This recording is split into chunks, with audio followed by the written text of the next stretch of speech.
English language में sentence के बारे में पढ़ेंगे कि सेंटेंस किसे कहते हैं। स्पष्ट तथा भावपूर्ण अर्थ को प्रकट करने वाले शब्दों का जो समूह होता है उसी को हम लोग वाक्य या सेंटेंस कहते हैं। Sentence is the group of words which have one subject and one predicate and gives it's complete meanings. कहने का मतलब है कि वर्ड्स का ऐसा ग्रुप जो कंप्लीट सेंस देता हो या कंप्लीट मीनिंग देता हो और उसमें एक सब्जेक्ट और प्रेडिकेट होता हो, उसे हम लोग सेंटेंस कहते हैं।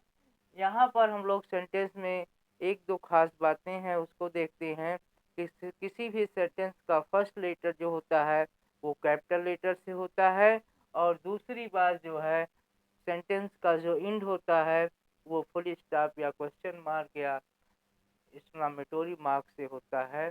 तो ये दो तीन चीज़ें जो है बहुत खास हैं। हिंदी व्याकरण से ये थोड़ा सा भिन्न है क्योंकि हिंदी व्याकरण में जो है कैपिटल लेटर और स्मॉल लेटर नहीं होता है, छोटा और बड़ा नहीं होता है। यहाँ पर कैपिटल और स्मॉल लेटर की जो डिजाइन है वो अलग अलग है, इसलिए यहाँ पर जो है ये कैपिटल और स्मॉल होता है। वहाँ पर स्वर रहित और स्वर सहित वर्ण होते हैं, इसलिए वो इससे अलग है। यहाँ पर हम लोग आगे देखते हैं टाइप्स ऑफ सेंटेंस, वाक्य के प्रकार देखते हैं। साधारणतः वाक्य के 5 प्रकार हैं। सबसे पहले असर्टिव सेंटेंस हम लोग लेते हैं। असर्टिव सेंटेंस को साधारण वाक्य कहते हैं। असर्टिव सेंटेंस क्या होता है? किसी कार्य के या घटना के होने या ना होने की सूचना इसमें मिलती है। जैसे Ram is going to school, यहाँ पर कार्य के होने की सूचना या घटना के घटित होने की सूचना मिल रही है। दूसरा जो है Ram is not going to school, यहाँ पर कार्य के ना होने की सूचना मिल रही है। अतः यह साधारण वाक्य है और दूसरा जो है नकारात्मक वाक्य है। असर्टिव सेंटेंस में दोनों चीजें आती हैं, घटना के घटित होने की भी और न घटित होने की भी। दूसरा है इंट्रोगेटिव सेंटेंस, जिसे हम लोग प्रश्नवाचक वाक्य कहते हैं। यहाँ पर इस तरह के वाक्यों में प्रश्न पूछा जाता है, प्रश्न सूचक शब्द होते हैं, क्वेश्चन वर्ड्स होते हैं और यहाँ पर जो है सेंटेंस के लास्ट में क्वेश्चन मार्क होता है। ठीक ना?